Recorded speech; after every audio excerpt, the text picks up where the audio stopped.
Chapter 7 The Sorting Hat. The door swung open at once. A tall, black-haired witch in an emerald green robe stood there. She had a very stern face, and Harry's first thought was that this was not someone to cross. "The first is Professor McGonagall," said Hagrid. "Thank you, Hagrid. I will take them for here." She pulled the door wide. The entrance hall was so big you could have fitted the whole of the Dursleys' house in it. The stone walls were lit with flaming torches like the ones at Gringotts. The ceiling was too high to make out, and a magnificent marble staircase facing them led to the upper floors.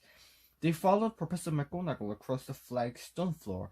Harry could hear the drone of hundreds of voices from the doorway to the right. The rest of the school must already be here, but Professor McGonagall showed the first years into a small, empty chamber of the hall. They crowded in, standing rather closer together than they would usually have done, peering about nervously. "Welcome to Hogwarts," said Professor McGonagall. "The start of term banquet will begin shortly, but before you take your seats in the Great Hall, you will be sorted into your houses. The sorting is a very important ceremony because, while you are here, your house will be something like your family within Hogwarts. You will have classes with the rest of your house, sleep in your house dormitory, and spend free time in your house common room. The four houses are called Gryffindor, Hufflepuff, Ravenclaw, and Slytherin. Each house has its own noble history, and each has produced outstanding witches and wizards. While you're at Hogwarts, your trumps will earn your house points, while any rule breaking will lose house points. And at the end of the year, the house with the most points is awarded the House Cup. A great honor. I hope each of you will be credited to whichever house becomes yours.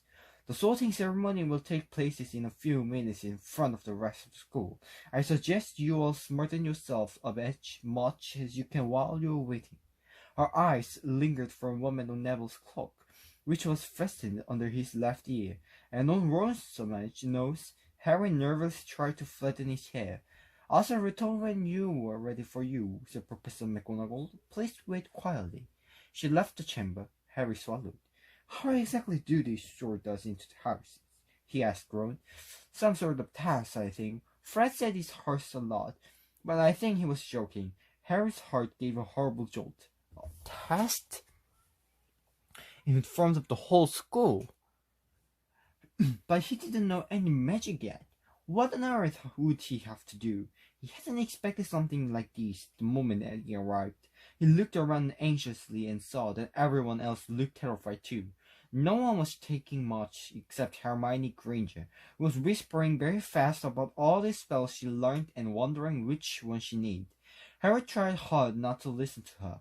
He'd never been more nervous, not even when he had to take school report home to the Dursleys saying that he somehow turned his teacher really blue. He kept his eyes fixed on the door, and in a second now Professor McGonagall would come back and lead him to his door. Then something happened which made him jump about foot in the air. Several people behind him screamed. "What the?" he gasped. So did the people around him.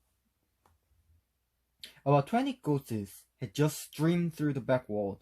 Purely white and slightly transparent, they glided across the room, talking to each other and haughtily glancing at the first year. They seemed to be arguing. What looked like a fat little monk was saying, "Forgive and forget. I say we ought to give him a second chance. My dear Freya, haven't we given Peeves all the chances he deserves? He gave us all a bad name, and you know, he's not really even a ghost. I say, what are you all doing here?" A ghost wearing ruff and tights had suddenly noticed the first years. Nobody answered. "New students," said the fat Freya, smiling around at them. "About to be sorted, I suppose." A few people nodded mildly. "Hope to see you in Hufflepuff," said the Freya. "My old house, you know. Hope to see you in Hufflepuff." "Move along now," said the sharp voice. "The sorting ceremony is about to start." Professor McGonagall had returned. One by one, the ghosts floated away through the opposite wall.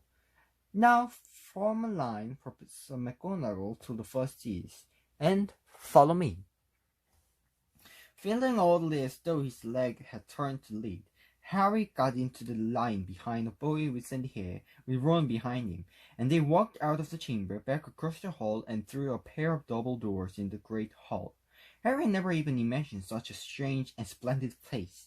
It was lit by thousands and thousands of candles which were floating mid-air above 4 long tables, where the rest of the students were sitting. These tables were laid with glittering golden plates and goblets. At the top of the hall was another long table where the teachers were sitting. Professor McGonagall let the first years appear so they came to halt in a line facing the other students. With the teachers behind them, the hundreds of faces staring at them looked like pale lanterns in the flickering candlelight, dotted here and there among the students. The ghosts shone Mr. Silver, mainly to avoid all the staring eyes. Harry looked upwards and saw a velvety black ceiling dotted with stars. He heard Hermione whisper, "It bewitched it to look like the sky outside. I read it about in the Hogwarts as history." It was hard to believe they were sealing the air all, as the great hall didn't simply open up to the heavens. Harry quickly looked down again as Professor McGonagall silently placed a 4-legged stool in the front of the first years. On the top of the stool, she put a pointed wizard's hat. This hat was patched and frayed and extremely dirty. Aunt Petunia wouldn't have let it in the house. Maybe they had to try and get rabbit out of it, Harry thought wildly. That seemed the sort of thing, noticing that even in the hall was now staring at the hat. He stared at it too. For a few seconds, there was complete silence. Then the hat twitched. A rib near the brim opened wide like a mouth, and the hat began to sing, "Oh, you may not think I'm pretty, but I judge on what you see. I'll eat myself if you can find a smarter bed than I am. You can keep your blowers back, your top bed slick and tall, for I'm the Hogwarts sorting hat, and I can cap them all."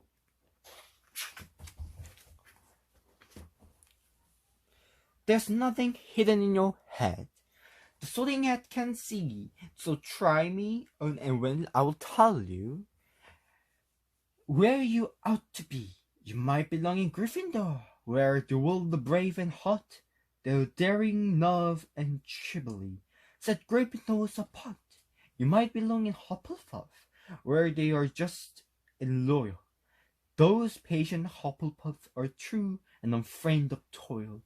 Or yet in wise old Ravenclaw, if you are very ready mind, where those of wit and learning will always find a kind. Or perhaps in Slytherin, you'll make your real friends, those charming folk use any means to achieve their ends. So put me on, don't be afraid, and don't get in a flap. You're in safe hands, though I have known. For my thinking cap. The whole hall burst into applause as the hat finished his song. He bowed to each of the 4 tables and became quite still again. "So we've just got to try it on the hat," Lorraine whispered to Harry. "I'll kill Fred." He was going on about wrestling a troll. Harry smiled weakly. Yes, trying on the hat was a lot better than having to do a spell. But he did wish they could have tried it on without everyone watching. The hat seemed to be asking rather a lot. Harry didn't feel brave or quick-witted or anything at the moment. If only the hat had mentioned a house for people who felt a bit queasy, that would have been the one for him. Professor McGonagall now stepped forward holding a long roll of parchment. "When I call your name, you will put on the hat and sit on the stool to be sorted," she said. But Hannah, a pink-faced girl with blonde pigtails, stumbled out of the line, put on the hat, which fell right down over her eyes, and sat down. A moment paused. "Hufflepuff!" shouted the hat. The table on the right cheered and clapped as Hannah went to sit down at the Hufflepuff table. Harry saw the ghost on the far fair waving merrily at her. "Bones, Susan!" "Hufflepuff!" shouted the hat again, and Susan scuttled off to sit next to Hannah. "But Terry, Ravenclaw!" The table second from the left clapped this time. Several Ravenclaws stood up to shake hands with Terry as he joined them. Brocust Mandy went to Ravenclaw too. But Brown Lavender became the first new Gryffindor at the table on the far left exploded with cheese. Harry could see Ron's twin brothers cackling. Bulstrode Millicent then became a Slytherin. Perhaps it was Harry's imagination after all he heard about Slytherin, but he thought they looked an unpleasant lot. He was starting to feel definitely sick now. He remembered being picked for teams during sports lessons at his old school. He had always been last to be chosen. Not because he was not good, not because no one wanted Dudley to think they liked him. Finch, Fletchley, Justin, Hufflepuff. Sometimes Harry noticed the head shouted out the house at once, but others it took a little while to decide. Finnegan Simmons, the sandy-haired boy next to Harry in the line, sat on the stool for almost a whole minute before the head declared him a Gryffindor. Granger, Hermione. Hermione almost ran to the stool and jammed the hat eagerly on her head. Gryffindor, shouted the head. Ron groaned. A horrible thought struck Harry, as horrible thoughts always do. When you were very nervous, what if he wasn't chosen at all?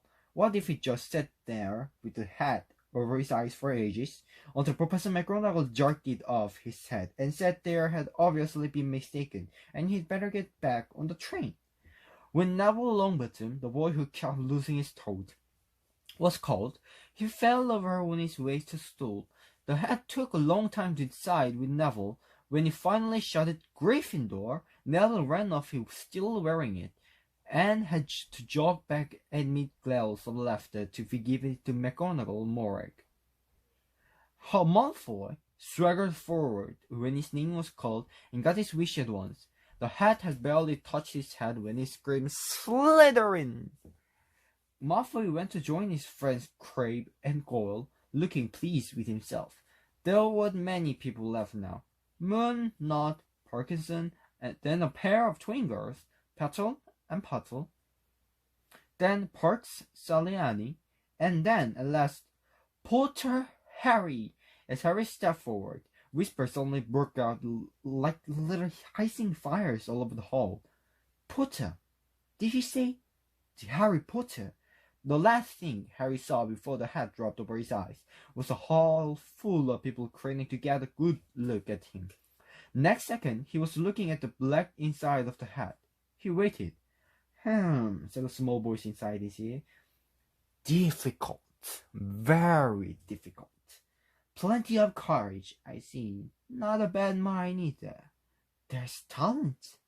Oh my goodness, yes. And a nice thirst to prove yourself. Now, that's interesting. So, where shall I put you? Harry gripped the edge of the stool and thought, Not Slytherin, not Slytherin. Not Slytherin, said the small voice. Are you sure? You could be great, you know. It's all here in your head. And Slytherin will help you on the way to greatness. No doubt about that, no? Well, if you're sure, better be Gryffindor. Harry hardly had shut the last word on the whole hall. He took off the hat and walked shakily towards the Gryffindor table. He was relieved to have been chosen and not put in Slytherin. He hardly noticed that he was getting the loudest cheer yet.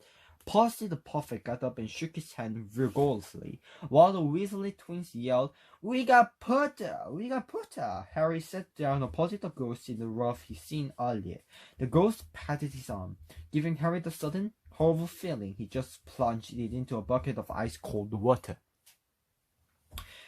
He could see the high table properly now. At the end nearest him sat Hagrid, who caught his eye and gave him the thumbs up. Harry grinned back. And there, in the center of the high table, in a large gold chair, sat Albus Dumbledore. Harry recognized him at once for the cause he got out of the chocolate frog on the train. Dumbledore's silver hair was the only thing in the whole hall that shone as brightly as a ghost. Harry spotted Professor Quirrell too, the nervous young man from Leaky Cauldron. He was looking very peculiar in a large purple turban, and now there were only 3 people left to be sorted. Turpin Lisa became a Ravenclaw, and then it was Ron's turn. He was pale green by now, Harry crossed his fingers under the table, and a second later, the head had shouted, "Gryffindor!" Harry clapped loudly with the rest as Ron collapsed into the chair next to him. "Well done, Ron. Excellent," said Percy Weasley, promptly across Harry and Zavin Blaze was naming Slytherin. Professor McGonagall rolled up her scroll and took the sorting hat away. Harry looked down at his empty gold plate. He had only just realized how hungry he was. The pumpkin pasties seemed like ages ago. Albus Dumbledore had got to his feet. He was beaming at the students, his arms open wide, as if nothing could have pleased him more than to see them all there. "Welcome," he said. "Welcome to a new year at Hogwarts. Before you begin our banquet, I would like to say a few words, and here they are. Nitwit, blubber, admin, twig." "Thank you." He sat back down. Everybody clapped and cheered. Harry didn't know whether to laugh or not. "Is he a bit mad?" he asked Percy suddenly. "Mad," said Percy loudly. "He's a genius, best wizard in the world. But he's a bit mad, yes." "Potatoes, Harry." Harry's mouth fell open. The dishes in front of him were now filled with food. He had never seen so many things he liked to eat on the table. Roast beef, roast chicken, pork chops and lamb chops, sausages, bacon, and steak, boiled potatoes, roast potatoes, chips, Yorkshire pudding, beans, carrots, gravy ketchup, and for some strange reason, mint hamburgers. The Dursleys had never exactly starved Harry, but he'd never been allowed to eat as much as he liked. Dursley had always taken anything that Harry really wanted. Even if he made it sick, Harry filled his plate with a bit of everything except the hamburgers and began to eat. It was all delicious. "That does look good," said the girls in the loft, sadly watching Harry cup up his steak. "Can't you?" "I haven't eaten for nearly 500 years, said the ghost. "I don't eat, of course, but one does miss it. I don't think I've introduced myself. Sir Nicholas de Missy Pormicotton, at your service, resident ghost of Gryffindor Tower." "I know who you are," said Ron softly. "My brothers told me about you. You're nearly headless Nick." "I would prefer you to call me Sir Nicholas de Mimsy," the ghost began stiffly.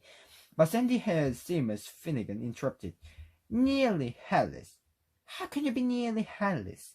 Sir Nicholas looked extremely miffed, as if their little chat wasn't going at all the way he wanted. "Like this," he said irritably. He saved his left ear and pulled. His whole head swung off his neck and fell onto his shoulder, as if it was on a hinge.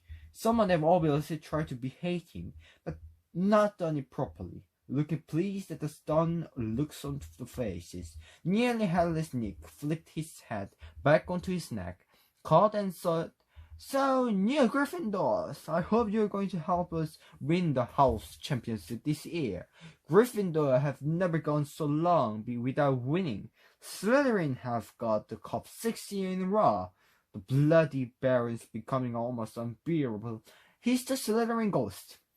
Harry looked over the Slytherin table and saw a horrible ghost sitting there, with blank, staring eyes, a gaunt face, and robes stained with silver blood. It was right next to Malfoy, who, Harry was pleased to see, didn't look pleased with sitting arrangements. "How did he got covered in blood?" asked Seamus with great interest. "I've never asked," nearly headless Nick directly. When everyone had eaten as much as they could, the remains of food faded from the plates, leaving them sparkling clean as before. A moment later, the puddings appeared, block of ice cream in every floor you could think of, apple pies, turtle tarts, chocolate eclairs, and jam donuts, trifle, strawberries, jelly, rice pudding. As Harry helped himself to a turtle tart, the talk turned to their families. "I'm half and half," said Seamus. "My dad is Muggle. Ma'am didn't tell him she was a witch till after they were married. Bit of an easy shock for him." The other laughed. What about you, Neville? said Ron. Well, my grand brought me up, and she's a witch, said Neville, but the family thought I was a muggle for ages. My great-uncle Elgi kept trying to catch me off my guard and force some magic out of me. He pushed me off the end of a back-pull pier once. I nearly drowned it, but nothing happened until I was 8. Great-uncle Algy came round for tea, and he was hanging me out of the upstairs window by the ankles when my great-auntie Enid offered him a marriage ring, and he accidentally let go. But I bounced all the way down the garden and into the road. They were already pleased. Gran was crying. She was so happy, and you should have seen their faces when I got here. They thought I might not be magic enough to come, you see. Great-uncle Algy was so pleased he bowed my toad. On Harry's other side, Percy Weasley and Hermione were talking about lessons. I hope they start straight away. There's so much to learn. I'm particularly interested in Transfiguration, turning something into something else. Of course it's supposed to be very difficult. You'll be staring small, just matches into needles, and that sort of thing. Harry, who was staring to feel warm and sleepy, looked up at the high table again. Hagrid was drinking deeply from his goblet. Professor McGonagall was talking to Professor Dumbledore. Professor Quirrell, in his absurd turban, was talking to a teacher with greasy black hair, a hooked nose, and sallow skin. It happened very suddenly. The hook-nosed teacher looked past Quirrell's turban straight into Harry's eyes, and a sharp, hot pain shot across the scar on Harry's forehead. Ouch! Harry clapped a hand to his head. What is this? Asked Percy. Nothing. The pain had gone as quickly as it had come. Harder to shake off was the feeling Harry had gotten from the teacher's look, a feeling that he didn't like Harry at all. Who's that teacher talking to Professor Quirrell? He asked Percy. Oh, you know Quirrell already, do you? No wonder he's looking so nervous at Professor Snape. He teaches potions, but he doesn't want to. Everyone knows he's after Quirrell's job. Not an awful lot about the dark arts. Snape? Harry watched Snape for a while, but Snape didn't look at him again. At last, the puddings too disappeared, and Professor Dumbledore got to his feet again. The hall fell silent. Just a few more words now you are all fed and watered. I have a few start-up Tom's notice to give you. First, you should note that the forest in the grounds is forbidden to all pupils, and a few of our older students would do well to remember that as well. Dumbledore's twinkling eyes flashed in the direction of the Weasley twins. I've also been asked by Mr. Flitch, the caretaker, to remind you all that no magic should be used between classes in the corridors. Quidditch trials will be held in the second week of term. Everyone interested in playing for their house teams should connect Madame Hooch. And finally, I must tell you that this year, the third floor corridor on the right-hand side is out of bounds of everyone who does not wish to die by a painful death. Harry laughed, but he wasn't one of the few who did. He's not serious, he muttered to Percy. Must be, said Percy, frowning at Dumbledore. He's odd, because he usually gives up a reason why we're not allowed to go somewhere. The forest is full of dangerous beasts. Everyone knows that. I do think he might have told us perfects, at least. And now, before we go to bed, let us sing the school song, cried Dumbledore. It's all... Harry noticed that the other teacher's smiles had become rather fixed. Dumbledore gave his wand a little flick as if he was trying to get a fly off the end, and long golden ribbon flew out of it, which rose high above the table and twisted itself snake-like into the walls. Everyone picked their favorite tunes, said Dumbledore, and off we go, and the school lauded. Hogwarts, Hogwarts, Hoggy-Wart, Hogwarts. Teach us something, please, whether we be old and bald, or young, with scabby knees, or had could do with filling with some interesting stuff, for now they are bare and full of air, dead flies, and bits of fluff. So teach us thing, working, knowing, bring back what you forgot, just do your best, we'll do the rest, and learn until our brains a lot. Everybody finished the song at different times, and last, only Weasley twins were left singing along to a very slow funeral march. Dumbledore conducted their last few lines with his wand, and when they had finished, he was one of those who clapped loudest. "Ah, music," he said, wiping his eyes, "a magic beyond all we do here. And now, bedtime, off your trot." The Gryffindor Fuzzy followed Pussy through the chattering crowds, out of the great hall, and up the marble staircase. Harry's legs were like lead again, but only because he was so tired and full of food. He was too sleepy even to be surprised that the people in the portraits along the corridors whispered and pointed as they passed. All the twice Pussy led them through the doorways, hidden behind slithering panels and hanging tapestries.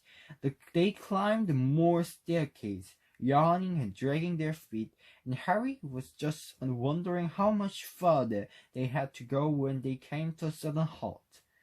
A bundle of walking sticks was floating in mid-air ahead of them, and as Percy took a step towards them, they started throwing themselves at him.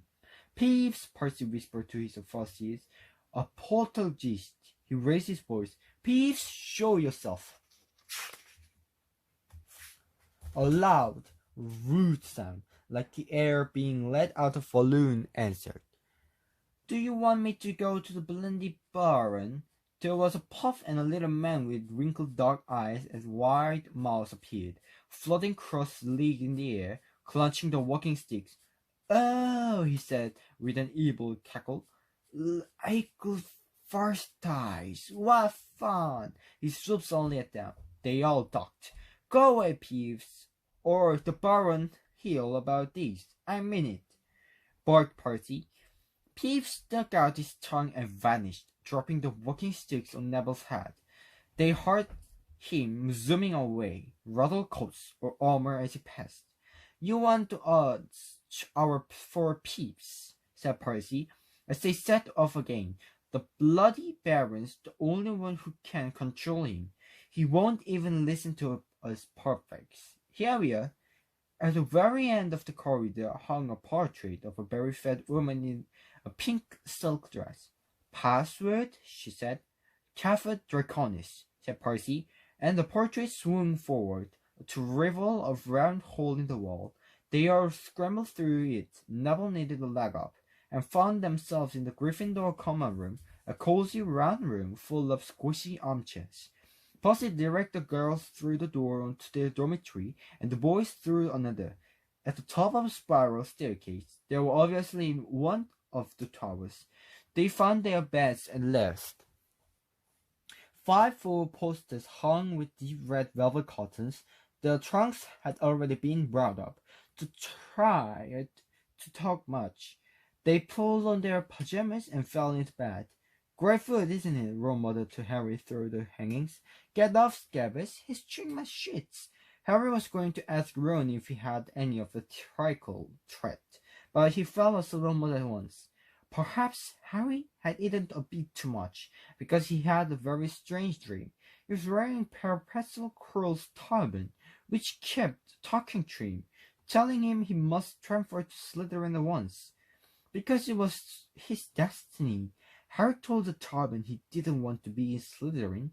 It got heavier and heavier. He tried to pull it off, but it tightened painfully, and there was Malfoy laughing at him as he struggled with it. Then Malfoy turned into hook-nosed teacher Snape, whose laugh became high and cold. There was a burst of green light, and Harry woke, sweating and shaking. He rolled over and fell asleep again. When he woke next day, he didn't remember the dream at all. Over and fell